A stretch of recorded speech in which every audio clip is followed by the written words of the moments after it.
The stepmother kicked out the millionaire's daughter just for forgetting to wash the dishes for the third time. It would be hard for the little girl not to forget because the stepmother always gave her dozens of chores to do. But she didn't know that the millionaire father had to return home to get his work briefcase. As soon as he grabbed it and was about to return to work, he came across the stepmother arguing with the child, with some backpacks and suitcases around. He then deduced she was kicking the girl out. 2 minutes later, what he does surely makes the stepmother regret it. The air in the luxurious Harrington estate felt heavy, dense, like the velvet of the drapes that blocked the morning sun. For little Lucy, barely 8 years old, that silence was scarier than any shout. Her tiny shoulders sagged, not from the exhaustion of school duties, but from the weight of a responsibility that felt too great for her size. She stood in the middle of the marble kitchen, a space so vast and cold it made her heart shrink. Resting on the stainless steel sink before her was the proof of her failure. A plate, a glass, and some cutlery, forgotten for the second time that week. For any other child, it would have been a trivial slip-up. But in this house, under the vigilant eye of Beatrice, her stepmother, it was a grave offense. Beatrice swept into the kitchen with the lightness of a shadow, her heels clicking softly on the polished floor. She was a woman of sculpted beauty. With a smile that never quite reached her eyes, her gaze swept the sink and landed on Lucy, cold and cutting. The two house staff present, the cook and the gardener who had come in for a glass of water, instinctively shrank back, as if the tension were a blast of freezing air. Again, Lucy! Beatrice's voice was a silky whisper, but laden with a threat that made the hair on the back of the girl's neck stand up. Lucy felt her face burn with shame. "I'm sorry, Beatrice. I was finishing my science homework, and then I helped arrange the books in the library, just like you asked. I was just about to wash them." Her voice came out trembling, almost inaudible. She knew excuses were useless. Beatrice took a step closer, her expensive perfume filling the air and suffocating the girl. She didn't raise her voice. On the contrary, she lowered it further, forcing the staff to strain their ears, making them forced accomplices to the humiliation. In this house, which represents a fortune built on effort and discipline, disorder is an affront to the legacy. Your father is a man who understands the value of work, who turned a small initial investment into an empire. He built a net worth that demands perfection, and you, his daughter, seem not to understand the meaning of the word responsibility. Each word was a fine needle, piercing Lucy's sensitive soul. The worst was the mention of her father. She loved him more than anything, but he was always so busy with his Wall Street deals, his meetings about stock futures and the corporation's bottom line, that he barely noticed the dark clouds gathering over his only child's head.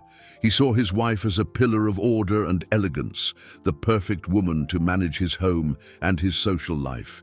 The observant little girl saw the truth, the small details of cruelty that the adults ignored. She saw how Beatrice's smile vanished the second her father turned his back, how her eyes followed Lucy with a calculating coldness.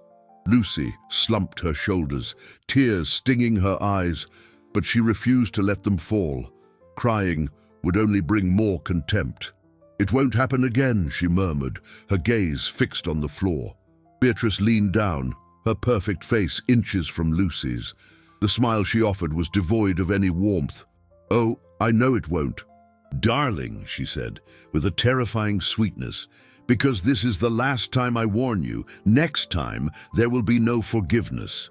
The threat hung in the air, vague and terrible, and Lucy felt a chill run down her spine. What did no forgiveness mean? She didn't know, but deep in her childish heart, a profound, nameless fear began to take root, a fear that the oversight of a simple, dirty dish could cost her everything she still had. That night, the silence of the mansion was a dark ocean, and Lucy felt herself drowning in it, lying in her soft bed under a silk canopy that should have been any little girl's dream. She hugged her knees and tried to stifle the sobs that shook her small body.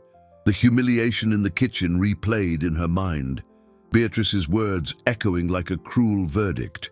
She wasn't lazy, she wasn't irresponsible. She was just overwhelmed, desperately trying to please a woman who seemed impossible to satisfy. It was then, amidst the silent tears, that a spark of hope flared in her chest. Her father. If he only knew, if he just knew the truth, he would protect her. He was her hero, the man who built a fortune from nothing, whose businesses and investments were the talk of the entire city. A man so powerful could surely save her from the sadness that consumed her. With renewed determination, she slipped out of bed. Her bare feet barely made a sound on the Persian rug. On tiptoe, she went to her white wooden desk, opened a drawer, and took out a sheet of lavender-scented stationery and a pen. The moonlight filtering through the window was her only accomplice. With the still, uncertain handwriting of an 8-year-old, she began to pour her heart onto the paper. There were no direct accusations, only the pure pain of a daughter who missed her father. "Daddy," she wrote, "I love you so much. I miss you a lot. The house is so big and quiet when you are not here. Beatrice says I have to be perfect to honor our family name and all your hard work, but sometimes I get so tired. I just wish you had more time to read me a story before bed, like you used to. You don't have to worry so much about the money or the stock profits. The greatest wealth we have is our time together. I miss you. Love always. Your Lucy." She folded the paper carefully, her heart pounding with a mixture of fear and hope. Where should she hide it? Her gaze fell on the shelf, on her favorite book, a collection of fairy tales with a thick, hard cover. It was the perfect place. She tucked the letter between the pages of The Little Mermaid and returned to bed, feeling a fragile relief. Tomorrow, she would give him the letter. The next morning, however, her father was already immersed in his business world. Lucy found him in the office, speaking on the phone about dollars, euros, and the yield of a new investment portfolio. He only gave her a hurried kiss on the forehead and left, mentioning an urgent meeting. The disappointment was a knot in her throat, but she didn't give up. She would give it to him tonight.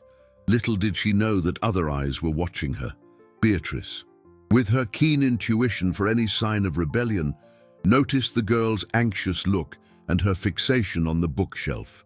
Later, while Lucy was in the garden, Beatrice entered her stepdaughter's room with the excuse of checking the tidiness. Her fingers slid across the spines of the books until they stopped at the volume of fairy tales. She opened it, and the letter fell into her hands. Her lips curved into an icy smile as she read it. When Lucy returned, she found Beatrice sitting in her armchair, the letter open on her lap. Lucy's blood ran cold. "It's a very touching story, dear," Beatrice said, her voice distilling false compassion. "But your father is a multi-millionaire with real concerns. He handles the net worth of a corporation, not the dramas of a needy little girl." Unhurriedly, she tore the letter, first in half, then into quarters, and continued until Lucy's words were just a pile of useless confetti. She let them fall to the floor. "Let's keep this our little secret," she whispered, standing up. "After all, we wouldn't want Daddy to think he has a manipulative daughter trying to disrupt his marriage out of pure spite, would we?" Lucy was paralyzed, her heart broken into as many pieces as her letter. The door to her salvation had been not just closed, but destroyed right in front of her. And the worst part was the implicit threat. Now, she was no longer just a lazy girl in her stepmother's eyes, but also a liar. The week dragged on with torturous slowness. For Lucy, each day was a replica of the last, a routine of silent tasks under Beatrice's eagle eye. The episode of the torn letter had created an abyss of fear between them. Lucy now moved through the house like a ghost, afraid of her own shadow, convinced that any misstep would be used against her. The height of the tension arrived on Friday, with the announcement of a dinner for the neighborhood's most influential residents. The Millers. It was a crucial night for Beatrice, an opportunity to showcase her impeccable home, her perfect marriage, and her control over the Harrington fortune. For Lucy, it was another minefield to cross. She was tasked with arranging the linen napkins on the dining table, a simple job that became a test of precision. Every fold had to be identical, every silver ring polished to a blinding shine. Beatrice watched her from the doorway of the dining room without saying a word, but her presence was enough to make the girl's hands tremble. When the Millers arrived, the mansion transformed into a stage. Beatrice's laugh was musical. Richard, her father's, embrace was warm and welcoming. He was radiant, talking about a recent bold venture into tech stocks and crypto futures that had generated an extraordinary profit, further increasing the family's already vast portfolio. "Richard, you truly are a modern Midas," Mr. Miller said, raising his crystal glass. "Everything you touch turns to gold." Richard laughed, a sound that used to warm Lucy's heart, but which now seemed distant, coming from another world. "It takes guts to navigate Wall Street these days, but the reward is worth the risk," he replied, casting an admiring glance at his wife. "But my greatest wealth is right here, in this house, with my family." Lucy felt a flicker of hope. Maybe he would see her. Maybe he would include her in that circle of happiness. Sitting at the table, small and silent, she tried to be invisible, but Beatrice wouldn't allow it. During dessert, while Mrs. Miller praised Lucy's manners, Beatrice saw her opportunity. She placed her hand delicately on her stepdaughter's shoulder, a gesture that to the guests looked like pure affection. "Oh, Lucy is an angel," she said, with a sweet smile that didn't reach her eyes. "She has such a vivid imagination. She spends hours in her own world. Sometimes the little everyday responsibilities slip her mind, but we are working on it. She just needs a little more discipline to realize life isn't a fairy tale." The humiliation was subtle, but for Lucy, it was like a slap in the face. The insinuation of laziness, disguised as maternal concern, hung over the table. The worst came next. Richard laughed, a genuine laugh, full of paternal pride and complete ignorance. "Let the girl dream, my dear," he said, winking at Lucy. "With the assets we're accumulating, she can afford that luxury. The hard work is my part." Lucy's world collapsed in that instant. Her father not only didn't see the malice, he endorsed it. To him, her suffering was invisible, eclipsed by the security of his holdings and his fortune. She wasn't a person with feelings. She was a luxury item in his perfect life. The tears she had held back threatened to overflow. She quietly excused herself and asked to use the restroom. In the cold hallway, she leaned against the wall, her heart pounding uncontrollably. The letter didn't work. The hint was twisted. Only one thing was left to do. She couldn't wait for him to notice her anymore. She would have to make him listen. That same night, when the laughter in the dining room subsided and the house was quiet, she would go to him. She would tell him everything, even if the consequence was Beatrice's fury.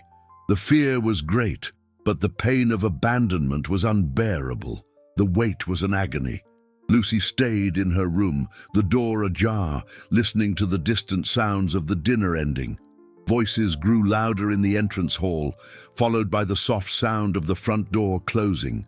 The Miller's car pulled away, leaving the mansion once again immersed in its usual silence, now charged with an almost palpable tension. She heard Beatrice's steps ascending the stairs and going to the master suite. Then the heavier, familiar sound of her father's shoes. It was now or never. With her heart hammering against her ribs, she left her room and walked down the dimly lit corridor to his room. The door was open, and the light from the bedside lamp created a cozy atmosphere. Richard was standing with his back to her, loosening his tie, the day's fatigue visible in his broad shoulders. The sight of him, so strong and yet so vulnerable, gave Lucy the courage she needed. "Daddy!" she called, her voice little more than a whisper. Richard turned around, and a genuine smile lit up his face upon seeing her. "My princess, what are you doing up so late?" He sat on the edge of the bed and patted the mattress, inviting her to approach. Lucy entered, closing the door behind her, an instinctive gesture to create a sanctuary, a safe space where the truth could be told. She sat beside him, her small hands twisting the fabric of her pajamas. "I need to tell you something. It's important." The seriousness in her tone made Richard's expression change, amusement giving way to concern. "What is it, sweetheart? Did something happen at school?" "No, it's not that." She took a deep breath, searching for the words. "It's about Beatrice." She saw a shadow of disappointment cross his face, almost imperceptible. "Lucy, we've talked about this. Beatrice is trying very hard to be a good mother to you. Her life isn't easy, managing this house, the social events, all to support my businesses and ensure our assets continue to grow." "But it's not that, Daddy," she insisted, her voice choked. She humiliates me. She gives me so many tasks that I can't finish everything. And when I mess up, she says horrible things. She told me that the next time I forgot the dishes, there would be no forgiveness." She paused, waiting for a reaction, a spark of understanding. Richard sighed, a long, tired sound. He ran a hand through his hair. "Honey, discipline is important. Beatrice only wants what's best for you. Maybe you're being a little too sensitive. She told me you have a very active imagination." They were the same words from dinner. Beatrice had already poisoned him, already planted the seed of doubt, painting Lucy as a dramatic, dreamy child. The girl felt despair rise in her throat. He wasn't listening. He didn't want to listen. She didn't know, however, that on the other side of the door, someone else heard every word. Beatrice, who had emerged from the bathroom in the suite, found her husband's delay and the silence strange. As she approached the corridor, she saw the sliver of light under the door of the guest room Richard used as a closet and heard the voices. With her ear pressed to the cold wood, she absorbed Lucy's pathetic attempt to seek help. A cruel, victorious smile formed on her lips. The girl was digging her own grave. The next day, the retaliation was immediate and silent. There were no shouts or accusations, just a new list of chores left on Lucy's pillow. In addition to her usual responsibilities, she now had to polish the family silver collection, clean the dried leaves from the back porch, and organize the old newspapers in the garage. They were endless tasks designed to exhaust her, to break her spirit. The message was clear. Every attempt to ask for help would only result in more suffering. Lucy looked at the list, the words blurring through the tears she could no longer hold back. The door to her father was closed, and the key was in Beatrice's hands. She was more alone than ever, trapped in a golden cage, where her only crime was wishing for her father's love. And Beatrice's threat, "Next time there will be no forgiveness," now sounded less like a warning and more like a dark prophecy, patiently waiting to be fulfilled. The days that followed were a blur of exhaustion for Lucy. Her small, delicate hands, which should have been busy with crayons and book pages, were now rough and sore from polishing silver and scrubbing floors. Beatrice's task list was a silent tyranny, a form of punishment that left no visible marks, but depleted her soul. The girl ate her meals alone in the kitchen, while Beatrice and Richard dined in the formal dining room, their laughter floating like echoes from a world to which she no longer belonged. Lucy learned her lesson. Asking for help was useless. Speaking the truth was dangerous. Her only refuge was blind obedience, hoping to become so inconspicuous that Beatrice would simply forget her existence. But oblivion was not part of her stepmother's plan. On Wednesday, during breakfast, Richard made an announcement that made Lucy's heart plummet. He looked excited, his eyes shining with passion for his business. "I managed to set up a meeting in Zurich," he said, with the enthusiasm of someone who has just conquered new territory. "It's with a major Swiss hedge fund. If we close this deal, We'll inject significant capital into the company. We're talking millions of euros that could double our net worth in less than 5 years. Beatrice placed her porcelain cup on the table with an elegant gesture, her face a mask of the dedicated wife. "My dear, what wonderful news! You deserve it, all your effort with the stock market, your studies on the asset landscape. Finally, the reward." She reached out and touched his hand across the table. "How long will you need to be away?" "Just a few days. I leave tomorrow morning and return Sunday night. It's a quick trip, but crucial."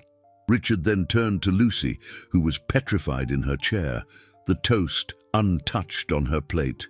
"I'll miss you, my princess, but it's for us, for our future." Lucy couldn't respond. A knot formed in her throat, choking any word that tried to come out. Her father's trip was not a promise of a better future. It was the imminence of a nightmare. It meant being alone, completely at Beatrice's mercy, without the fragile, almost non-existent protection her father's presence offered.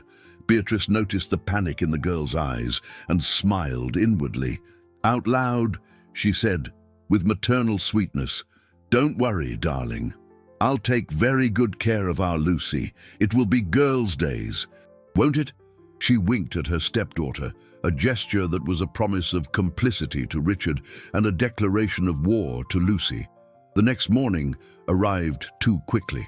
Richard came down the stairs with his leather suitcase, the smell of his sandalwood cologne filling the hall. He knelt in front of Lucy, who watched him with big, scared eyes. "Be good. Listen to Beatrice, and Daddy will be back soon with some delicious Swiss chocolate for you," he said. Hugging her tightly, Lucy clung to him, burying her face in his suit jacket, inhaling his scent, trying to memorize that feeling of security. It was a farewell hug, a silent plea for him not to leave her. But he, as always, didn't understand. He kissed her on the forehead and stood up.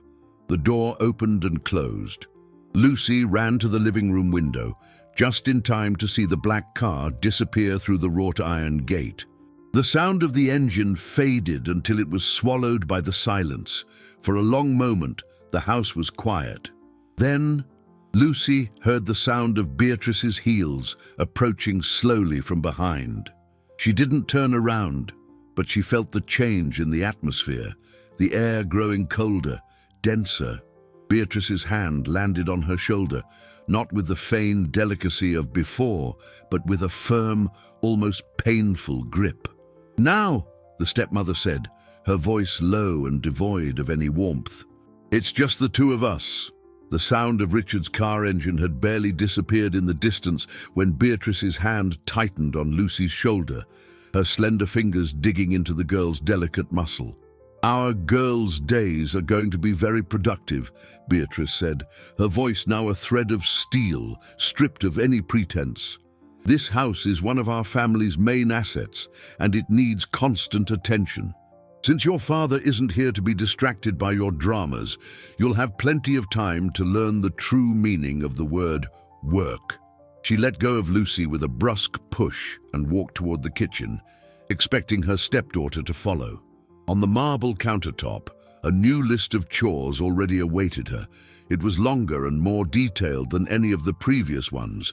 It included cleaning the grout of the guest bathroom tiles with a toothbrush, polishing every brass doorknob in the house, and pulling out the weeds in the rose garden, one by one, with her own hands. They were absurd, humiliating tasks, designed not to maintain order, but to break the spirit. The next 2 days were an inferno of monotony and pain. Lucy woke up before sunrise and went to bed long after it set, her small body aching in a way she never imagined possible. The hot midday sun scorched her neck as she dragged herself through the garden, and the strong smell of cleaning products made her dizzy. The household staff watched her with a mixture of pity and fear, but no one dared to intervene. Beatrice had made it clear that Lucy was under her special tutelage, and anyone who helped her would be challenging the lady of the house. The loneliness was the worst part. There was no one to talk to, no one to offer a word of comfort. Her father seemed like a figure from a distant dream, and the promise of his return felt too fragile to cling to. At night, in her bed, she barely had the strength to cry. She fell asleep in a state of utter exhaustion, only to wake up a few hours later and start all over again. On Saturday, the third day of her father's absence, Lucy reached her limit. Beatrice was planning a small charity gathering for the following week and decided, on a whim, that the wicker furniture on the veranda needed to be washed and waxed. It was the most arduous task of all. Lucy spent hours scrubbing, rinsing, and polishing under the attentive gaze of her stepmother, who sat in a nearby chair, sipping iced tea and pointing out every tiny spot the girl left behind. By late afternoon, when the sun finally began to set, Lucy could barely stand. Her arms trembled, her back screamed with pain, and her head spun from exhaustion and hunger. Beatrice finally dismissed her, allowing her to go to the kitchen to eat the cold leftovers the cook had left for her. She sat at the kitchen table, the same place where her humiliation had begun, and ate mechanically, without tasting the food. Every muscle in her body begged for rest. Her mind was clouded, a thick fog of exhaustion that made it difficult even to think. All she wanted was the silence and darkness of her room. After finishing, she stood up, staggering slightly. She looked at the sink, where her dirty plate, glass, and cutlery rested. A faint alarm sounded somewhere in the back of her mind, a reminder of a promise, of a threat. But it was a distant sound, muffled by the roar of her depletion. Just for a minute, she thought, the voice of reason surrendering to physical necessity. I'll lie down for just a minute and then come back to wash them. She dragged herself out of the kitchen, ascended the stairs like an automaton, and collapsed onto her bed. Sleep enveloped her instantly, a dark, dreamless relief. On the stainless steel sink, forgotten and solitary, the plate and glass waited, silent witnesses to the third mistake, the one that would seal her fate. Lucy's awakening was not gentle. It was a violent wrench from the darkness of exhaustion into the chilling reality. For an instant, in the fog between sleep and wakefulness, she felt only the throbbing in her muscles and the weight in her eyelids. Then, the memory hit her like a punch to the stomach. The dishes, the sink, the third time. Panic, cold and sharp, cut through the exhaustion. She sat up in bed, her heart racing against her ribs. Maybe, if she ran now, Beatrice wouldn't have seen them yet. Maybe there was a chance to fix her catastrophic mistake. With trembling legs, she hurried downstairs, each step a dull thud that echoed her guilt. But it was too late. The kitchen light was on, and Beatrice's silhouette was projected against the marble's gleam. The stepmother stood before the sink, motionless, contemplating the plate and glass like a judge before irrefutable evidence. She turned slowly when Lucy entered, and her face contained no anger. It contained something far worse, a calm, final satisfaction. "I warned you, Lucy," she said, her voice low and emotionless. "I said there would be no forgiveness. This house, this portfolio, was built on a foundation of discipline and perfection. Your father moves heaven and earth, deals with interest rates, dividends, and the volatility of the stock market to maintain this standard. He doesn't tolerate failures in his business, and I will not tolerate them in his home. Your laziness is an offense to the wealth he provides us." Lucy began to sob, the words tumbling out of her mouth. "It wasn't laziness, I swear. I was so tired. I was just going to rest for a little while. Please, Beatrice, give me one more chance. I'll wash them now. I'll wash everything." "Chances are over," Beatrice replied, inflexible. She walked out of the kitchen and returned moments later with a canvas grocery bag, the kind the staff used for shopping. She went up the stairs, with Lucy following her, pleading at every step. In the girl's room, Beatrice opened the wardrobe and, without any care, threw a few items of clothing into the bag: pajamas, 2 dresses, a pair of shoes. You need to learn that in real life, unlike your fairy tales, actions have consequences. She grabbed Lucy's arm and dragged her out of the room, down the stairs, and across the sumptuous entrance hall. The girl struggled, tears blinding her vision. "Please don't do this. Where am I going to go? It's dark. Please." Outside, the night was cold. The mansion's wrought iron gate looked like the entrance to an impenetrable fortress. Beatrice opened the heavy oak door. "That's not my problem," she said, shoving the bag into Lucy's hands and then pushing the girl herself onto the stone sidewalk. "When your father gets back, I'll tell him you ran away. An ungrateful child who doesn't appreciate her inheritance and comfort." The door closed with a loud, final click. Lucy stood there, small and helpless, under the pale light of a street lamp, the sound of her own sobs echoing on the silent street. What she didn't see was the black car that had stopped silently across the street, a few yards ahead. Richard, feeling foolish for having forgotten a briefcase with crucial documents for his Monday meeting, had decided to turn back before heading to the airport. He was about to honk at the gate when he saw the front door open. Hidden in the shadow of a large tree, he watched the scene unfold, incredulous.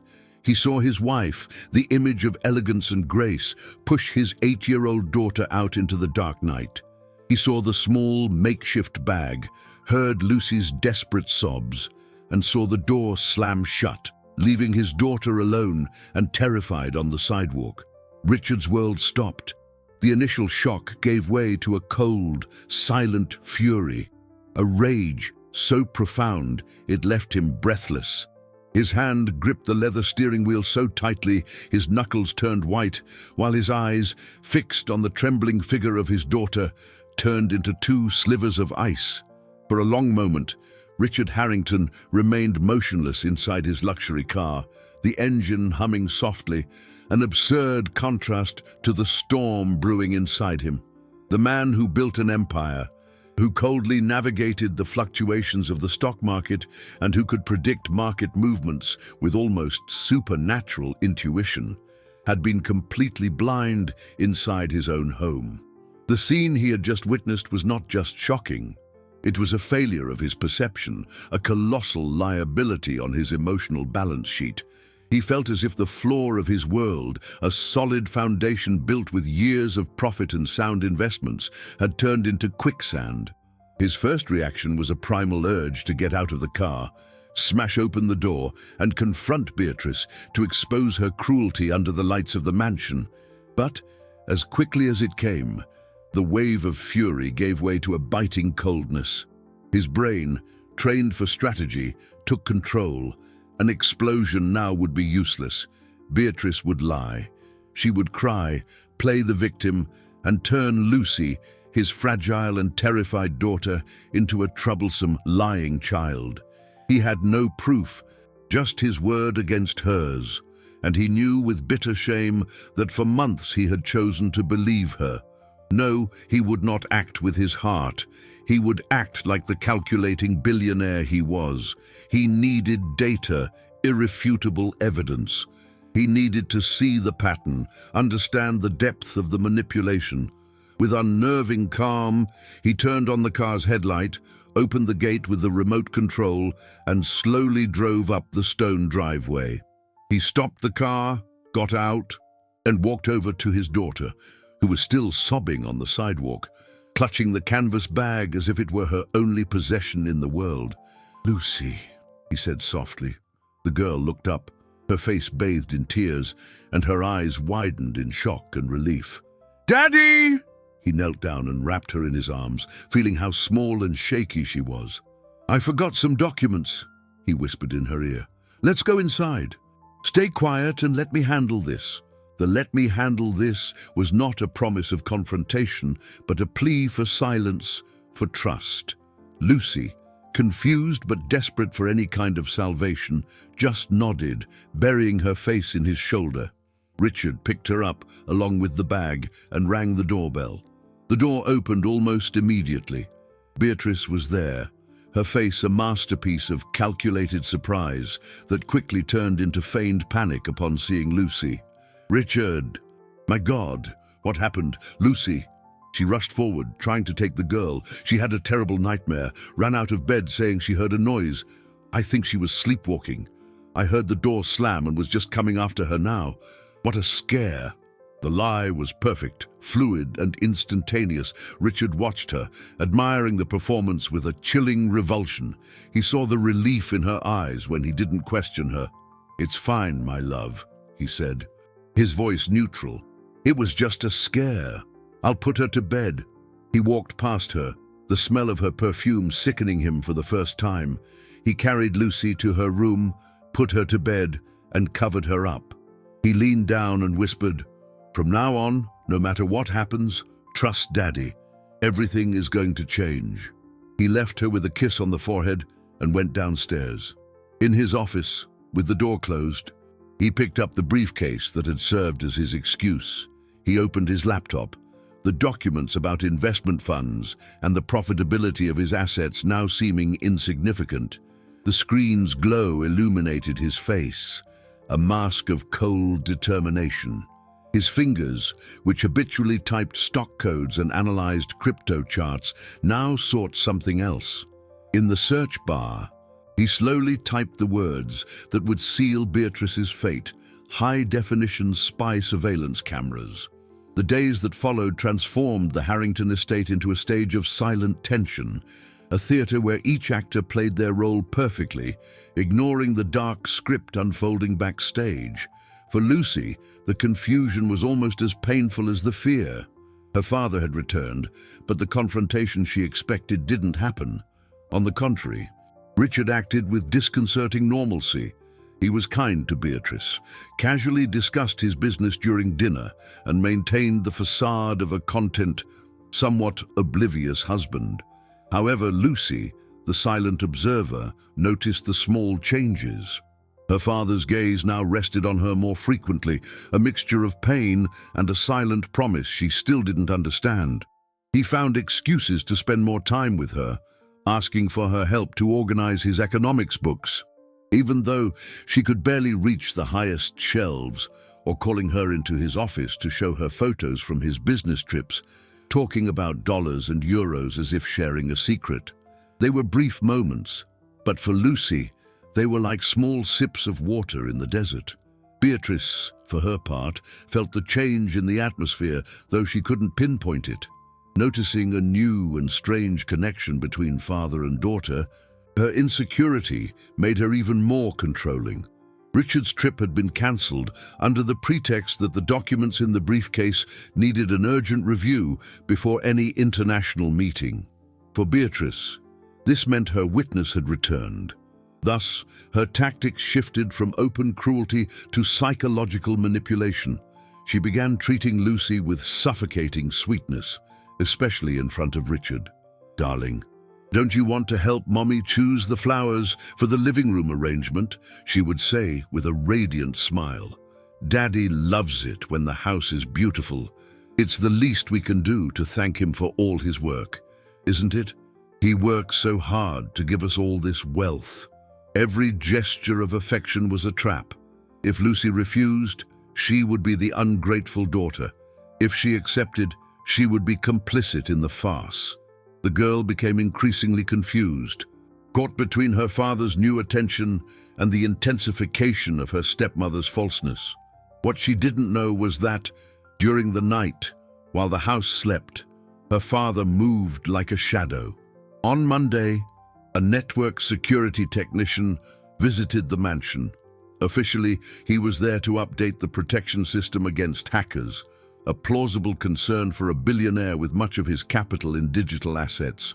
In reality, he was installing tiny cameras, almost invisible to the naked eye, at strategic points: the kitchen, the living room, the hallways, and the veranda. Richard spent the early hours of the morning in his office, the glare of his computer screens reflecting in his tired eyes.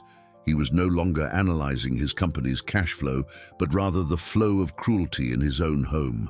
The images he saw were worse than he imagined. He saw Beatrice ignore Lucy for hours, only to reprimand her later for not having guessed a task. He heard the sharp comments, the sighs of exasperation, the orders disguised as suggestions.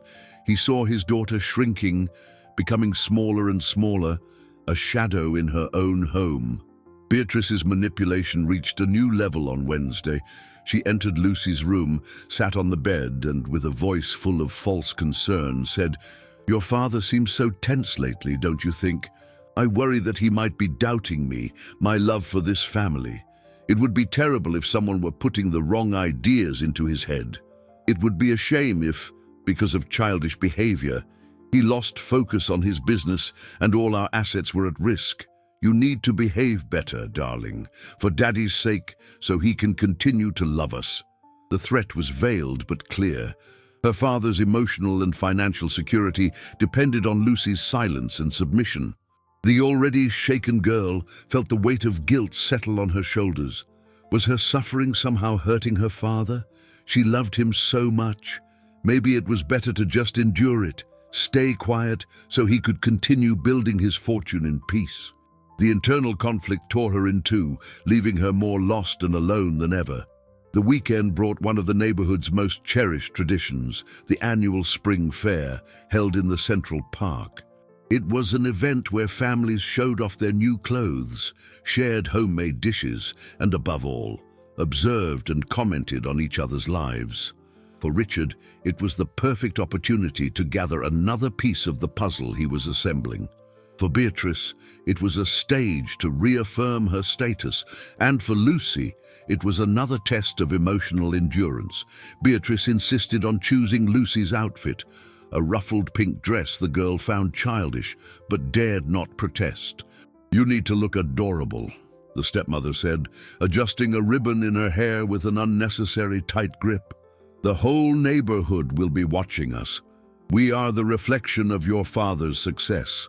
At the fair, the Harrington family was the center of attention.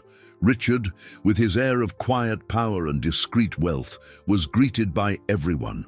Beatrice, stunning in a silk dress, floated among the groups, her laugh echoing across the park.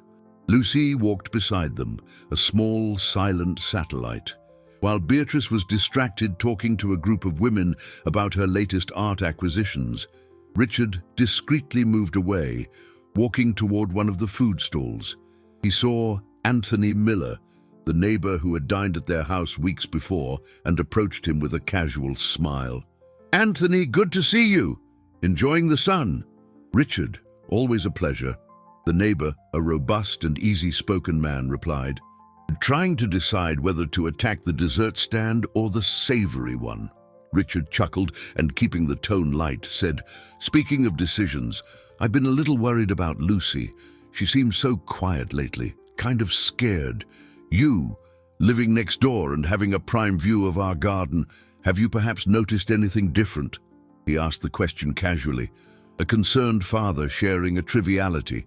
Mr. Miller frowned, thoughtfully. He looked to where Lucy was, near Beatrice, looking at the ground. "Now that you mention it," he began, lowering his voice, "my wife and I have commented on it a few times. We've seen the little one crying in the backyard on some occasions. Alone, you know. And the other night, the night you were supposed to travel, I was closing the windows and thought I saw her on the sidewalk for a moment. I thought my eyes were playing tricks on me. It seemed so odd." Richard's heart leaped, but his face remained impassive. "Really? On the sidewalk? How strange. It must have been a nightmare, as Beatrice told me. She's been having a lot of those lately." Could be, the neighbor agreed, but a seed of doubt had been planted in his mind. Richard thanked him for the conversation and walked away. The neighbor's confirmation was the external piece he needed. It wasn't just his perception. It wasn't just what happened inside the mansion walls. Beatrice's cruelty was leaking out, staining the perfect image she worked so hard to maintain. The pattern was clear. His daughter's suffering wasn't an isolated event, but a systematic campaign of emotional abuse.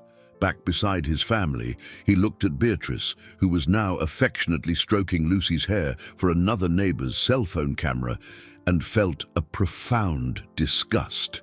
Her mask wasn't just a facade, it was a weapon.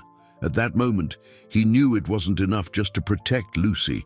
He needed to destroy the stage Beatrice performed on, and he already knew exactly what the setting for the final act would be. It would be an event where public opinion, the social judgment Beatrice valued above all else, would become her greatest punishment. He could already see the excitement in her eyes when he announced, the following night, the special dinner for his company's most important investors. A dinner to celebrate a new billion-dollar investment, a dinner she would see as her greatest triumph, unaware that it would be her final humiliation. The announcement of the dinner caused exactly the effect Richard expected. Beatrice's eyes lit up with a greed she barely managed to disguise. A dinner with the company's partners wasn't just a social event, it was a demonstration of power. It was her chance to position herself not just as the millionaire's wife, but as a central piece of his empire, the indispensable hostess behind the man who turned investments into gold. To her, the presence of those business tycoons, whose combined fortunes could rival the treasury of small nations, was the final validation of her success. She plunged into preparations with a feverish energy. The menu was exhaustively discussed with a renowned chef. The wine selection was reviewed by a sommelier, and the house decor was entrusted to a famous florist in the city. Everything had to be perfect, an impeccable reflection of the Harrington family's wealth and good taste. For Lucy, the commotion in the house was a harbinger. She was, as always, incorporated into Beatrice's machine of perfection. Her task was to ensure that no object was out of place, that no cushion was wrinkled, and that the guest bathrooms were always spotless. The girl moved through the house in silence, fear and confusion growing in her chest. She saw Beatrice's excitement and her father's disturbing calm, and felt as if she were in the eye of a hurricane, a point of stillness before the inevitable destruction. Richard watched her from afar, his heart aching to see her polishing a doorknob for the third time. He wanted to run to her, hug her, and tell her the nightmare was about to end. But he needed to maintain his composure. The plan required him to be the proud, somewhat naive husband until the last moment. On the night of the dinner, the atmosphere in the mansion was electric. The guests arrived, elegant men and women whose conversations revolved around stocks, dividends, and the future of the global economy. Beatrice was the personification of grace, receiving everyone with a radiant smile, the perfect hostess in her perfect kingdom. Lucy was instructed to greet the guests politely and then retreat to the library until she was called for dessert. Children should be seen, but not much heard, especially on such an important night for Daddy's business, Beatrice explained, with a sweetness that was a disguised command. Sitting in the library, surrounded by leather-bound volumes of history and philosophy, Lucy felt like a character in a forgotten book. She could hear the laughter and the clinking of glasses coming from the dining room. It seemed like a world so distant, so bright. She didn't know that. At that exact moment, in the security control room disguised as a wine cellar, a trusted technician of Richard was preparing the monitors, synchronizing the images of the past 2 weeks with a simple click of a remote control tucked into Richard's pocket. The dinner proceeded as Beatrice had dreamed. Compliments on the food, wine, and her hospitality were abundant. She felt she was at her peak, the undisputed queen of her castle. As dessert was about to be served, Richard stood up, raising his glass. "My friends, my partners, thank you for being here tonight. Celebrating success is always good, but what truly sustains our empire, our capital, is not just the numbers, it's the values. Trust, integrity, truth." He paused, and his gaze met Beatrice's. "And before we toast, I'd like to share with you a very personal investment I recently made. an investment in the truth inside my own home. A murmur of curiosity ran through the table. Beatrice smiled, smugly, imagining he was about to praise her publicly. Richard took the small remote control from his pocket.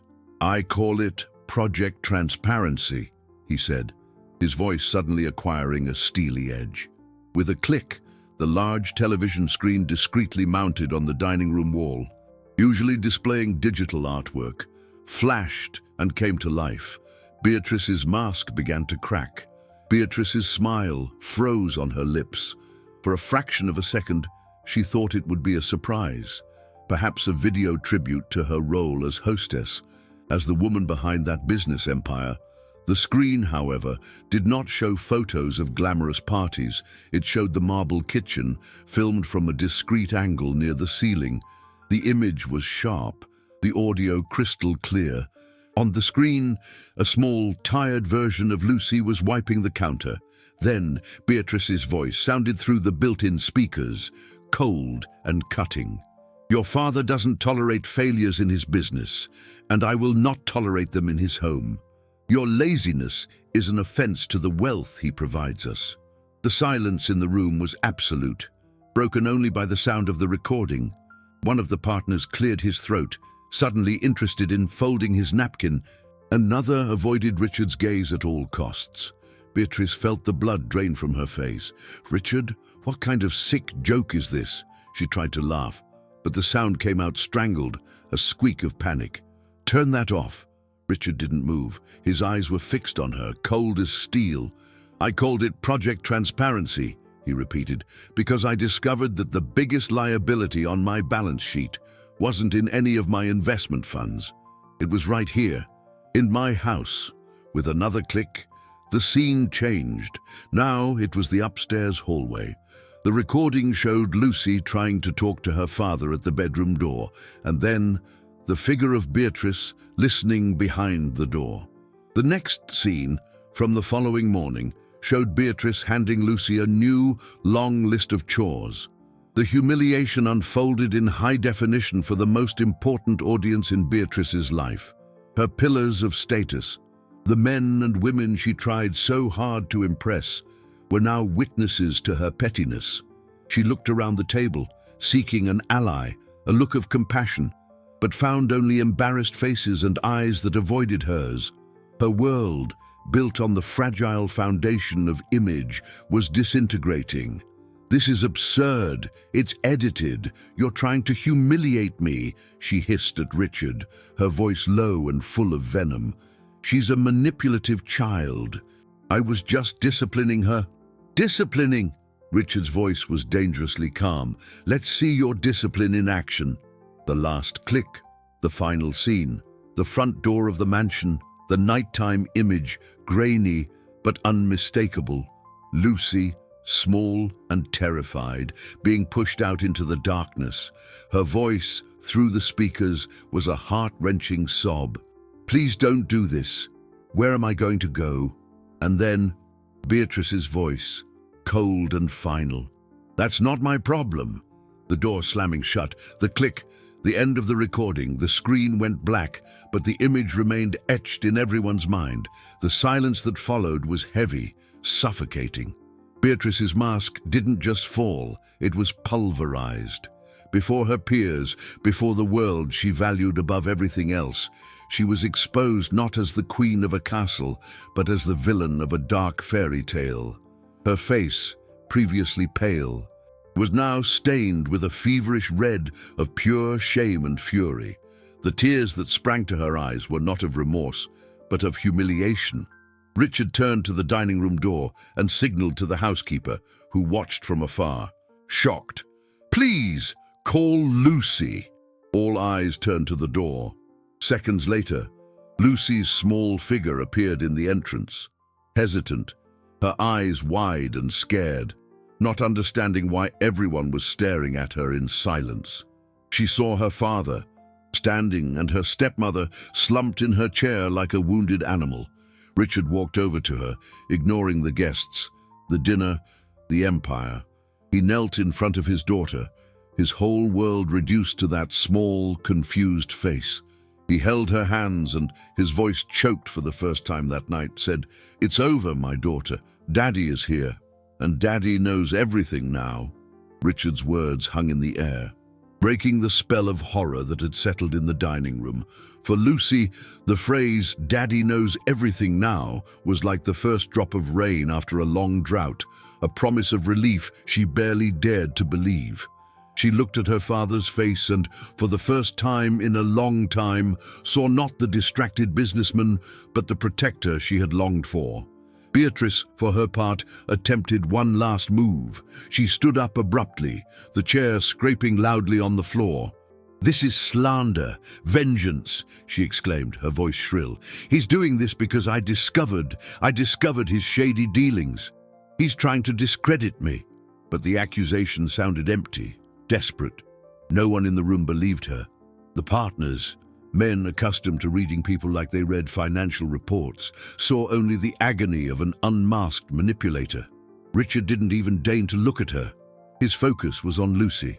"My friends," he said, raising his voice to address the guests who remained seated, petrified.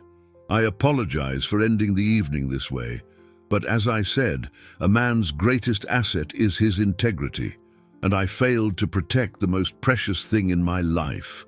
He picked Lucy up, and the girl nestled against his chest, finally allowing herself to feel the tiredness and pain of the past few weeks.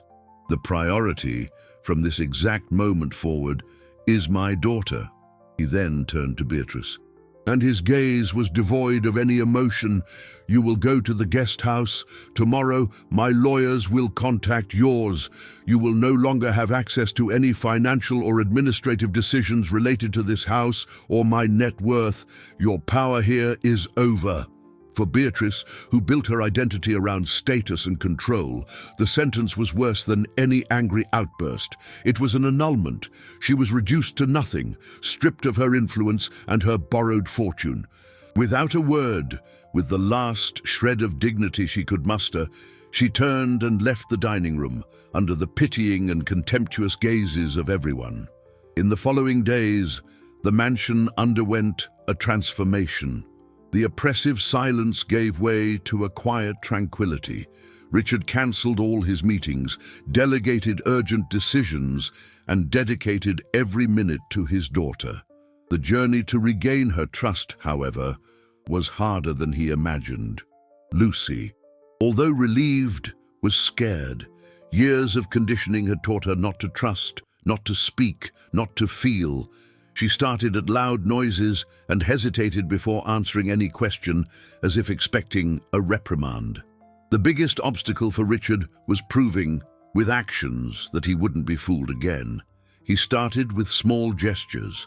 Instead of letting the cook prepare breakfast, he went to the kitchen himself and made pancakes. Burning the first few attempts and laughing at himself, a sound Lucy hadn't heard in a long time. He helped her with homework, sitting beside her, not with the haste of someone who has more important things to do, but with the patience of someone who had nothing more important in the world. One afternoon, he found her in the library, looking at a fairy tale book. He sat beside her. "You know, honey, real life is more complicated than these stories," he said softly. "Sometimes the heroes get distracted, they lose their way. But the important thing is that they realize their mistakes and fight to fix them." Lucy looked at him, her eyes large and serious. "Are you going to let her come back?" she asked in a whisper. It was the fear that still lived in her heart. "No," Richard answered, with unshakable firmness. "No one will ever hurt you in this house again. This is my promise, and my greatest investment, as of today. Is your happiness?" Slowly, the girl began to overcome the fear of speaking the truth. She told him about the torn letter, about the subtle humiliations at dinners, about the overwhelming weight of loneliness.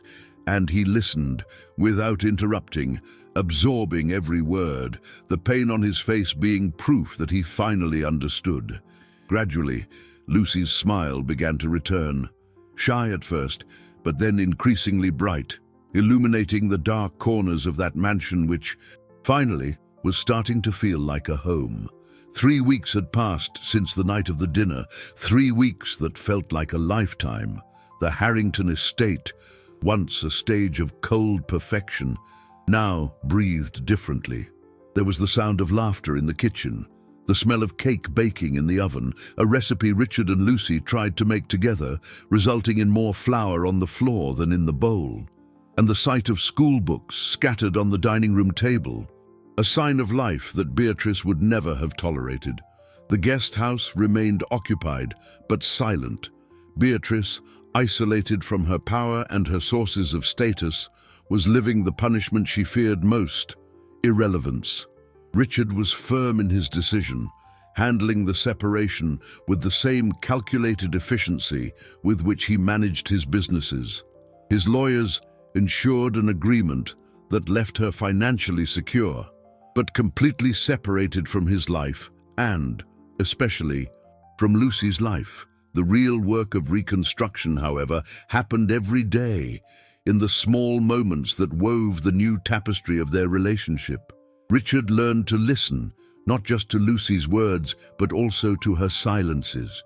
He learned that trust was not an asset to be acquired, but a treasure to be cultivated with patience and constancy.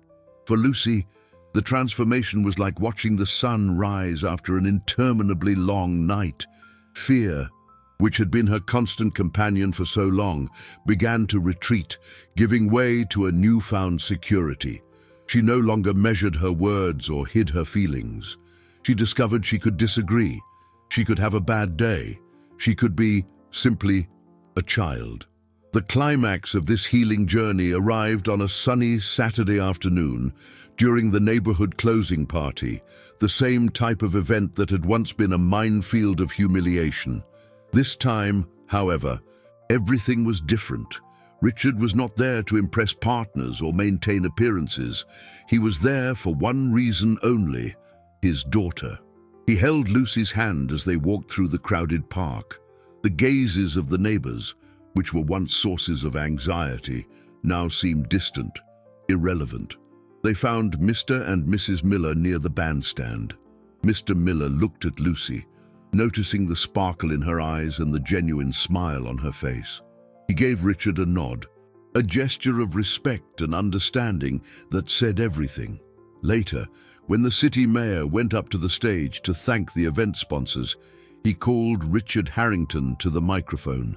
Richard ascended the steps, but instead of leaving Lucy in the audience, he brought her with him, holding her hand firmly.